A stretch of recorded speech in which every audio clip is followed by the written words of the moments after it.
Tape రికార్డర్లో పాట మారింది.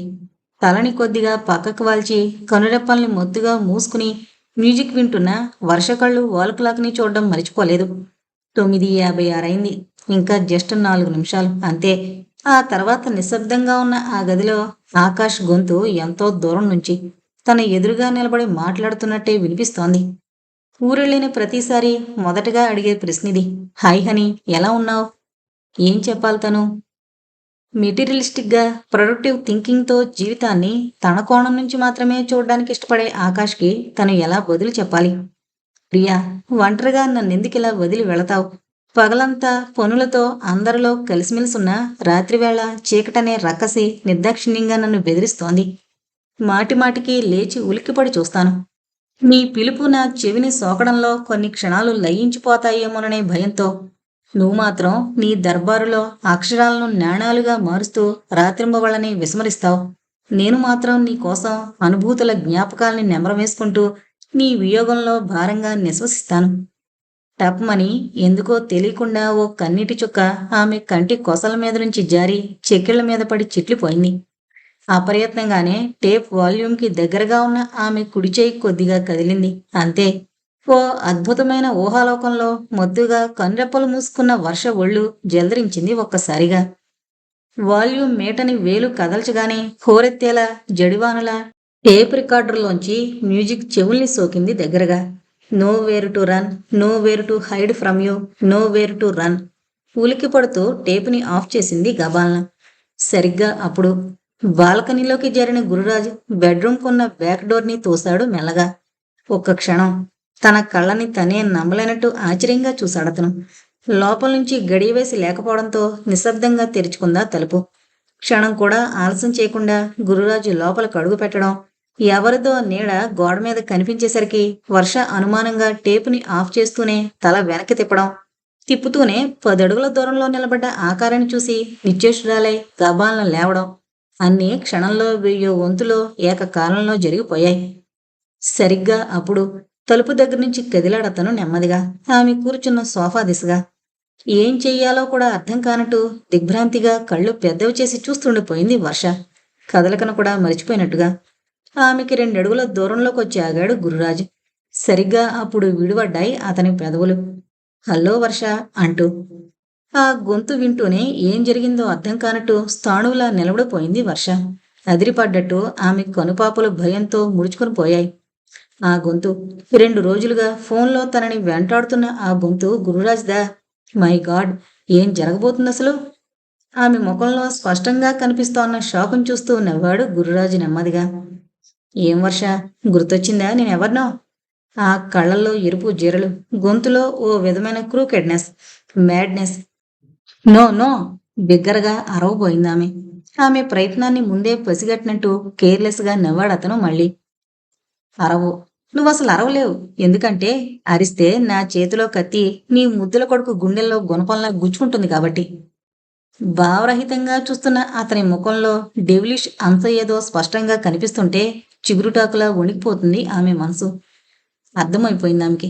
తను ఏమాత్రం కదిలే ప్రయత్నం చేసినా గురురాజు నిర్దాక్షిణ్యంగా అనంత పని చేసి తీరతాడని. అర్థమైన మరుక్షణం భరించలేని నిస్సత్తువ చుట్టుముడుతోందామెని. గుడ్. కారు, బంగ్లా, సొసైటీలో గొప్ప పేరున్న రచయిత మొగుడు, ముద్దులు కురిసే కొడుకు, నునిపెక్కిన శరీరం. వండర్ఫుల్.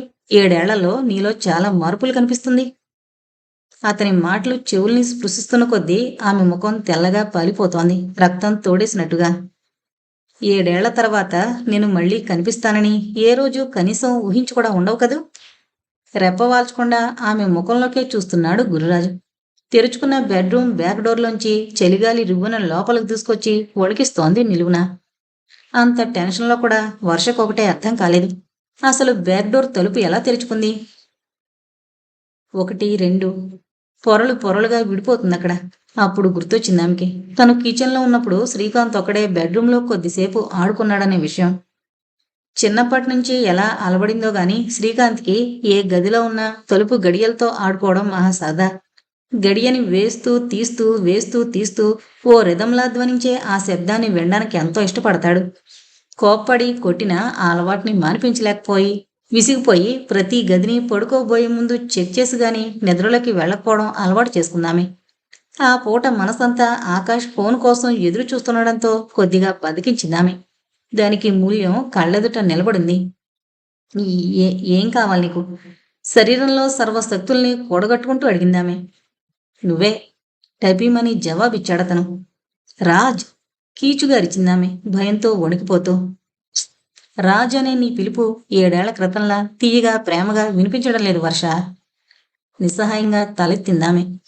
తన కుడి చేతిలో ఉన్న కత్తిమొనని నిద్రపోతున్న శ్రీకాంత్ వైపు గాల్లోకి కదిలిస్తున్నాడతను మాట్లాడకుండా. ఒక్కో క్షణం నెమ్మదిగా దొర్లిపోతుంది. వాల్ క్లాక్ 10 గంటలు కొట్టడం మొదలుపెట్టిందప్పుడే. ఆ శబ్దాల్ని వినగానే వర్ష గుండె అదిరిపడుతోంది. గురురాజులో ఎలాంటి కదలిక లేదు. ఆమెలో కొద్ది కొద్దిగా ఏమోలో చిన్న కదలిక చైతన్యాన్ని సంతరించుకుంటున్నట్టుగా ఆలోచనలు జీవం పోసుకుంటున్నాయి. గురురాజు ఎలా వచ్చాడసలు? 7 ఏళ్ల జైలు శిక్ష పూర్తయిపోయిందా? సరాసరి ఇక్కడికి వచ్చాడంటే అతని ఉద్దేశం ఏమై ఉంటుంది? ఆ కళ్ళలోకి సూటిగా చూడాలంటేనే భయం వేస్తోంది. రఫ్గా గుబురుగా పెరిగిన గెడ్డం, తైల సంస్కారం లేని జుట్టు, పగిలిన పేదాలు, వాచిన కన్ను, వదులుగా అతనివి కావనిపించేలా ఉన్న జీన్స్. అసలేం కావాలి? తనే కావాలనే ఇతను నిజంగా ఉన్మాదిలా మారిపోయాడా? ప్రశ్నలు కందిరేగల్లా జుయ్యమంటున్నాయి. ఒకవేళ తను ఒంటరిగా ఉండడాన్ని గమనించి పాత పగని దృష్టిలో పెట్టుకుని తన మీద అఘాయిత్యం చేయడానికి రాలేదు కదా? అంతే. ఆ ఊహ మనసులో చోటు చేసుకున్న మరుక్షణం ఆమె శరీరం నిలువున జలదరించింది. సరిగ్గా అదే క్షణంలో ట్రింగుమంటూ శబ్దం చేసింది ఫోను. ఒక్క ఊపులో ముందుకు కదలబోయింది వర్ష. తప్పకుండా అది ఆకాష్ ఫోనే అయి ఉంటుంది. ఆ ఫోన్ కోసమే తను ఇంతసేపు నిద్రమానుకుని ఎదురు చూస్తోంది. ఆమె కదలికని గుర్తించగానే మెరుపులా ఆమెకు రెట్టింపు వేగంతో ఫోన్కి అడ్డంగా నిలబడ్డాడు Gururaju. No phones, no tricks baby. ఈ గదిలో ఈ క్షణం నుంచి ఈగ కూడా నా పర్మిషన్ లేదే కదలడానికి వీల్లేదు. శాసిస్తున్నట్టు ధ్వనించింది అతని గొంతు. పావు క్షణం తనెంత ఆపదలో చిక్కుకుపోతుందో అర్థమయ్యే కొద్దీ విహ్వలంగా చూస్తూ విసురుగా ముందుకు వంగిందామె, దాదాపుగా అతన్ని 2 చేతులతో నెట్టేస్తూ. స్ప్లిట్ సెకండ్లో ఏం జరిగిందో అర్థమయ్యేలోగానే ఆమె కుడి చేతిని మణికట్టు దగ్గర బిగించి పట్టుకుని వెనక్కి తిప్పాడు గురురాజు. ఫోను ఆగకుండా మోగుతూనే ఉంది. ఆకాష్, ఆకాష్, తను మాట్లాడాలి. ఆకాష్కి చెప్పాలి తను ఎంతటి విషవలయంలో చిక్కుకుపోతుందో. ఒక్కసారి చెప్తా, నిస్సహాయంగా గింజుకుంటోంది వర్ష. ఆమె కుడిచేతి మణికట్టు మీద పట్టుని మరింత బిగిస్తూ పేదాల్ని షార్పుగా కదిల్చాడతను. వద్దు వర్ష, నన్ను రాక్షసుని చేయకు. కత్తిలా సరును స్పృశించిన ఆ మాటల్లోని అర్థం మనసుకి తాకగానే ఆమెలో చలనం ఆగిపోయింది. ఫోన్ నిర్విరామంగా మోగుతూనే ఉంది ఇంకా. ఎవడదా ఫోను? ఆకాష్దేనా? మద్రాసు నుంచి చేస్తున్నాడా? ఈసారి మరింతగా నిశ్చేష్టతకు లోనైందామె. అంటే అంటే అన్నీ తెలుసుకునే వచ్చాడా? మై గాడ్, ఏం చెయ్యాలిప్పుడు? ఫోన్ శబ్దాలు మనసుని జలరింపజేస్తుంటే ఎలాగైనా అతని చేతుల్లోంచి బయటపడాలని విశ్వ ప్రయత్నం చేయడం మొదలుపెట్టిందామె. ఈసారి తన ఎడమ చేతిని ఆమె మెడ చుట్టూ బిగిస్తూ కుడి చేతిని మరింతగా మెలితిప్పాడు గురురాజు. మెడ అంచులకి అదుముతోన్న అతని స్పర్శ కంపరంగా ఉంది. అతని స్పర్శని సహించలేనట్టుగా వెనక్కి వంగిందామె. తన నోటిని కొద్దిగా తెరుస్తూ ఆమె మీదకి వంగాడతను. అతని పొసుబలాన్ని ప్రతిఘటించడానికి సర్వశక్తుల్ని కూడగట్టుకుంటున్నామే. అతని నాలుక ఆమె పెదవుల్ని చీల్చుకుని లోపలికి ప్రవేశించడానికి తాతాలాడుతోంది. ఈ పనిని 7 ఏళ్ల క్రితమే చెయ్యాల్సింది నిజానికి కదూ? మరింతగా ఆమెను నొక్కేస్తున్నాడు గురురాజు. అతని ముఖం తన ముఖాన్ని తాకనీయకుండా మరింతగా వెనక్కి జరుగుతోందామె. వెచ్చని అతని ఉచ్ఛ్వాస నిశ్వాసాలు ఆమె ముఖాన్ని లీలగా స్పృశిస్తున్నాయి. ఆమె వెన్నుకి టేబుల్ కోసం గుచ్చుతుంది బలంగా. నో నో, ఏడుపు తన్నుకొస్తుంది ఆమెలో. ప్లీజ్ రాజ్, వదులు. మనసు పొరల్లో ఎక్కడో బాధ కన్నీళ్లుగా పొంగుకొస్తోంది. అతనికి లొంగకూడదని తోసేస్తూ వెనక్కి జారుతూ వణికిపోతూ ప్రాధేయపడుతూ ఎదురు తిరుగుతూ. సరిగ్గా 7 ఏళ్లైంది కదూ నిన్ను చూసి. జైల్లోకి వెళ్లే ముందు శిక్ష పడ్డ రోజు చెప్పాను, గుర్తుందా? నేను తప్పకుండా తిరిగొస్తానని. ప్లీజ్ లీవ్ మీ రాజ్, ఏడుస్తుందామె గింజుకుంటూ. మోగి మోగి ఫోన్ శబ్దం హఠాత్తుగా ఆగిపోయింది. అంతే, ఒక్కసారిగా ఆమెని వదిలేశాడు గురురాజు. భరించలేని నిశ్శబ్దం ఆమె చుట్టూ, శ్మశాన ప్రశాంతత. అప్రయత్నంగా ఆమె కళ్ళు శ్రీకాంత్ కేసి తిరిగాయి. రగ్గు కింద వెచ్చగా గాఢ నిద్రలో ఉన్నాడు వాడు. వణుకుతున్న గుండెల్ని కంట్రోల్లోకి తెచ్చుకుంటూ ఆలోచిస్తున్నామే. ఎలాగైనా ఈ గదిలోంచి బయటపడి బిగ్గరగా అరిస్తే రక్షించడానికి ఎవరైనా రావచ్చు. కానీ అరిస్తే శ్రీకాంత్ని అతను కత్తితో పొడిస్తే ఆ ఊహే భరించలేనట్టు ఆమె శరీరం ఒక్కసారిగా కంపించింది. సరిగ్గా అప్పుడు గాలిని కూడా సొర్రున చీల్చేంత పదునుగా ధ్వనించింది అతని గొంతు. నా ప్రేమని నన్ను మరిచిపోయి అసలు పెళ్ళెలా చేసుకున్నాం వర్ష? అదిరిపడిందామె. వెర్రిగా చూసింది అతని వైపు. భావరహితంగా రెప్పవాల్చకుండా ఆమెనే చూస్తూ అంటున్నాడు రాజు. నువ్వు మర్చిపోయావేమో గాని 3 ఏళ్ల మన ప్రేమని నేను మర్చిపోలేను వర్ష. నువ్వు నువ్వు అసలు నువ్విక్కడికి మాటల్ని కూడగట్టుకుంటున్నామే. జైలు నుంచి విడుదల కాగానే నిన్ను వెతుకుంటూ వచ్చాను నీకోసం. హతాశురాలైపోయిందామె. పొడిగా ఉన్న పెదాల మీద ఆమె నాలుక భయంగా కదులుతోంది. నీకు నా అడ్రస్సే కాదు, నీ గురించి నాకంతా తెలుసు వర్ష. అంతా. ఈ సాయంత్రం నువ్వు రవళిని ఎగ్జిబిషన్లో కలవడంతో సహా. దిగ్భ్రాంతిగా చూసిందామె. అంటే అంటే తన ప్రతి కదలికని ఓ వెంటాడే నీడలా ఫాలో అవుతున్నాడా? My God! నిశ్చేష్టతతో ముడుచుకుపోతున్న ఆమె కళ్ళలోకి సూటిగా చూస్తూ అడిగాడు మళ్ళీ. సరిగ్గా 7 ఏళ్ల 2 నెలల క్రితం నా పుట్టినరోజు సాయంత్రం పార్కులో కలిసినప్పుడు ఏం చెప్పావో గుర్తుందా వర్ష? ఎన్ని యుగాలైనా నా కోసం నిరీక్షిస్తానన్నావు. కానీ మాటలు వెతుక్కుంటుందామె. కానీ రవళిని నేను రేప్ చేశానని నువ్వే సాక్షిగా నిలబడి నాకు శిక్ష పడేలా చేశావు కదూ? 7 ఏళ్ళు. 7 ఏళ్ళంటే ఎన్ని రోజులో నీకు తెలుసు కదా? దాదాపు 2555 రోజులు. 5 నిమిషాల తొందరపాటుకి ఎంత పెద్ద శిక్ష వేయించావు.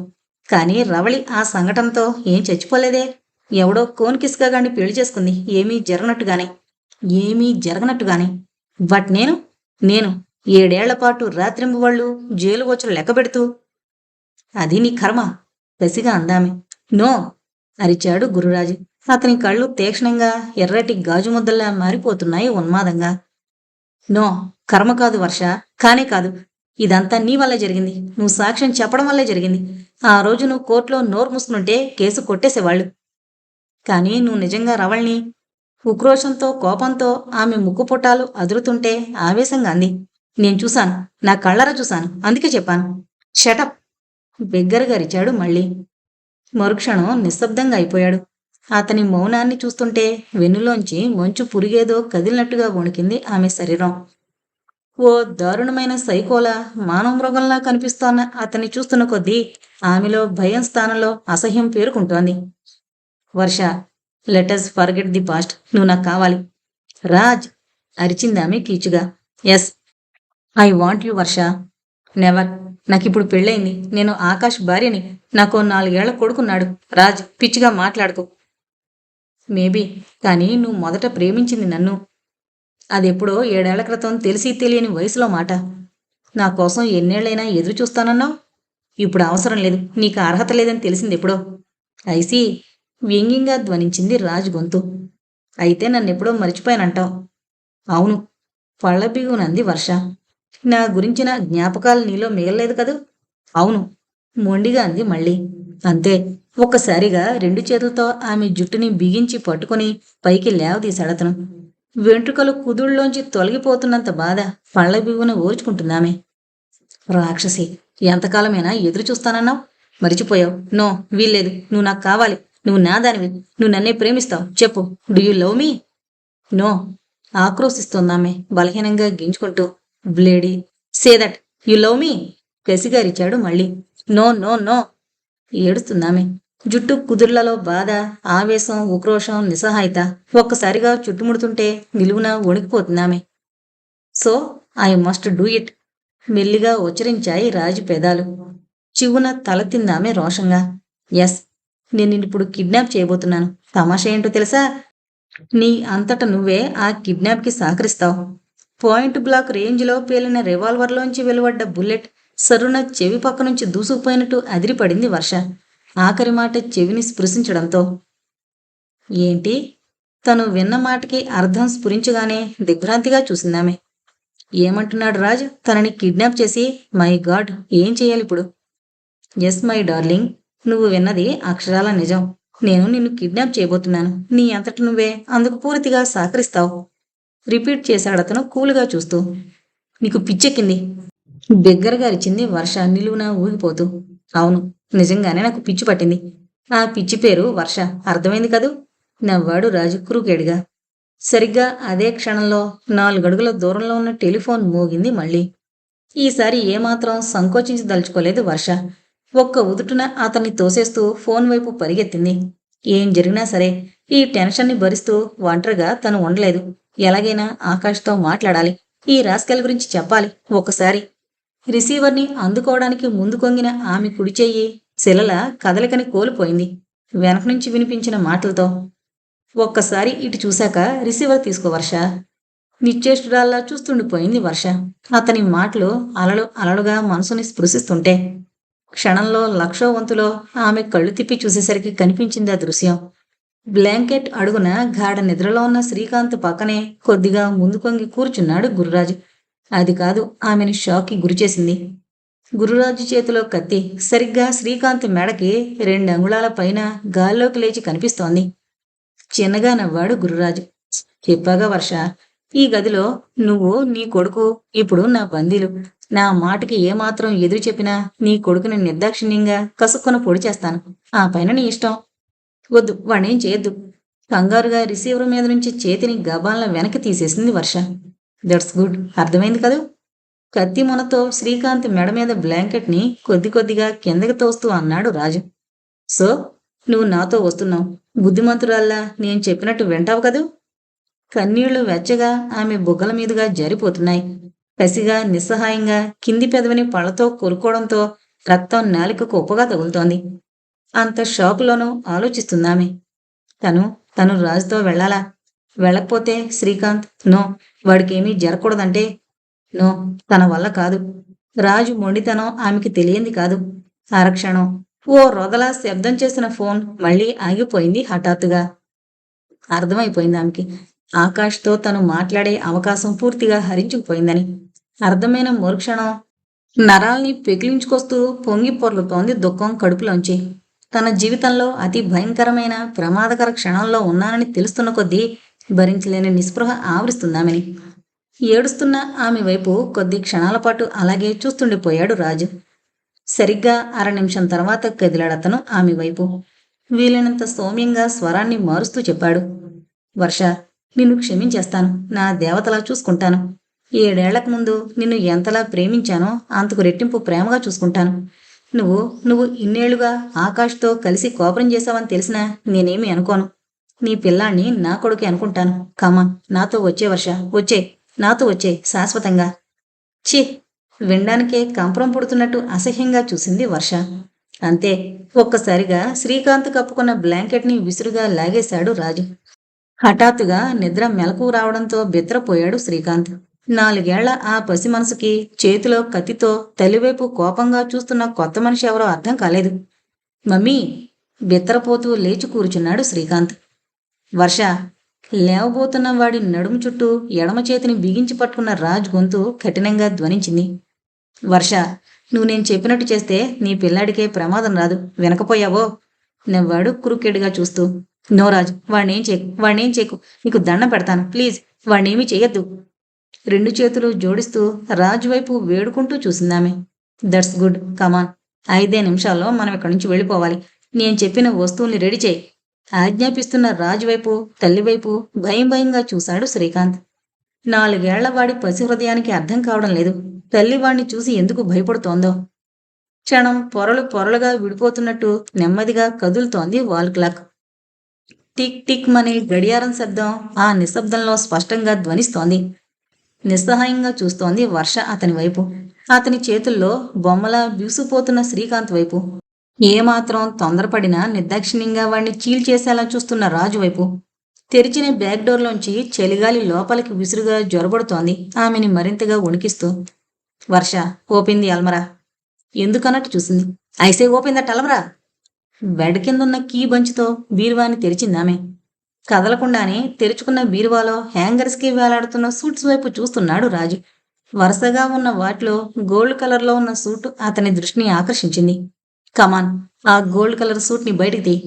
వణికే చేత్తో హ్యాంగర్ అందుకుంటుంటే వర్షగుండె బరువెక్కుతోంది. ఆ సూట్ని ఆకాష్ పుట్టినరోజున తనెంతో ముచ్చటపడి సెలెక్ట్ చేసి కుట్టించింది. ఆ సూట్ని ఇప్పుడు ఈ దుర్మార్గుడు. కమాన్, అసహనంగా ధ్వనించింది రాజు గొంతు తీవ్రంగా. గబాల్న హ్యాంగర్ని బెడ్ మీదకు విసిరేసింది, అసహ్యాన్ని బలవంతాన దిగమింగుతూ. సరుణ ఆమె చూస్తుండగానే ప్యాంటు జిప్పుని కిందకి లాక్కున్నాడు రాజు. బెల్ట్ బకిల్ని రిలీజ్ చేయగానే వదులుగా ఉన్న జీన్ ప్యాంటు అతని పాదాల మీదకి కుప్పలా జారిపోయింది. అతనేం చేస్తున్నాడో అర్థం కాగానే కళ్ళు మూసుకుంది ఆమె కంపరంగా. నిమిషంలో తన జీన్స్ విప్పి గోల్డ్ కలర్ సూట్లోకి మారిపోయాడు గురురాజు. అతని శరీరం మీద ఆకాష్ సూట్ని చూస్తుంటే మనసు రంపపు కోస్తున్న ఫీలింగ్. అయినా ఏం చేయలేని నిస్సహాయత.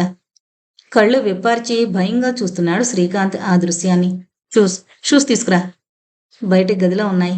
కదలబోయిందామె. స్టాప్ దేర్, కదలకు Varsha. I am damn serious. No tricks. ఏమాత్రం తెలివి చూపించినా నీ శ్రీకాంత్ని కసక్ పీక కోసేస్తాను అన్నట్లు సైగ చేశాడు గుర్రాజు. అప్పటిదాకా నిగ్రహించుకున్న శ్రీకాంత్ ఇక ఆపుకోలేకపోయాడు. వాడు తన పీక కోసేస్తానని సైగ చేయగానే ఒక్కసారి బిగ్గరగా ఏడుపు మొదలు పెట్టబోయాడు. షటప్! గద్దించాడు రాజు గుడ్లుర్మి చూస్తూ. రెండు చేతులతో నోరు నొక్కేసుకున్నాడు శ్రీకాంత్ పొంగుకొస్తున్న ఏడుపుని దిగమింగుకుంటూ. చొప్పుడు వినిపించిందో కసుక్కున పొడి చేస్తా, అర్థమైందా? ఊపిరి వెగబీలుస్తూ భయంగా వణికిపోతూ తలూపాడు శ్రీకాంత్. మమ్మీ! లోపలే ఏడుపు సుడులు తిరుగుతోంది కడుపులోంచి. వాడి అవస్థని గమనించగానే వర్ష తల్లి మనసు విలువలాడిపోయింది. రాజ్, ప్లీజ్ వాడిని బెదరగొట్టకు, పసివాడు. అయితే అర్జెంటుగా నా మాట విను. బీరువాలో క్యాష్ ఎంతుందో బయటికి. అర్థమైపోయింది ఆమెకి అతను పూర్తిగా సైకోలా మారిపోయాడని. ఇది వరకెట్ రాజులో అంత క్రౌర్యం ఏనాడు చూడలేదామె. Come on, get the money, hurry up! కంగారుగా లాకర్ తెరిచిందామె. ఎప్పుడూ లాకర్లో 4-5 వేలకి తక్కువ ఉండదు క్యాష్. నిస్సహాయంగా బయటికి తీస్తోంది క్యాష్ బండిల్స్ని. అంత డబ్బుని ఒక్కసారిగా చూడగానే రాజు కళ్ళు మెరిశాయి. కమాన్, ఇటిచ్చేయ్! దాదాపుగా నోట్ల కట్టల్ని ఆమె చేతుల్లోంచి లాక్కుని జేబులో కుక్కేస్తూ అన్నాడు శ్రీకాంత్ కేసి చూస్తూ. నన్ను చూస్తే భయమేస్తోందా? జవాబు చెప్పకుండా భయంగా చూశాడు శ్రీకాంత్. కమాన్, స్పీకౌట్, భయమేస్తోందా? మమ్మీ! గుండెగట్లని ఒరుసుకుంటూ వాడిలో దుఃఖం పొంగుకొస్తోంది. షటప్! గుటక మింగుతూనే నోరు మూసేశాడు శ్రీకాంత్ నిలువునా వణికిపోతూ. వర్ష, ఐ వాంట్! ఆగాడు రాజు కొద్దిగా. ఈసారి ఏ భావం లేదామెలో. పూర్తిగా దోపిడీకి గురవడం తప్పదని తెలిసిపోయిన మనిషిలో చోటు చేసుకునే నిర్లిప్తత ఆమెలో. కారు తాళాలు తీసుకురా. రాజ్, వద్దు, మమ్మల్ని వదిలే.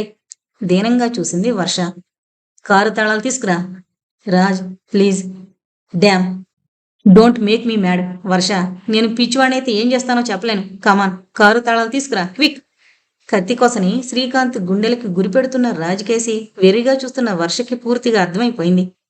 తామిద్దరూ ఈ రాక్షసుడి చేతుల్లో పూర్తిగా బందీలుగా మారిపోయారని, భయంకరమైన కిడ్నాప్ని ఆపేందుకు ప్రపంచంలో ఏ శక్తి తమకి సహాయపడబోవడం లేదని.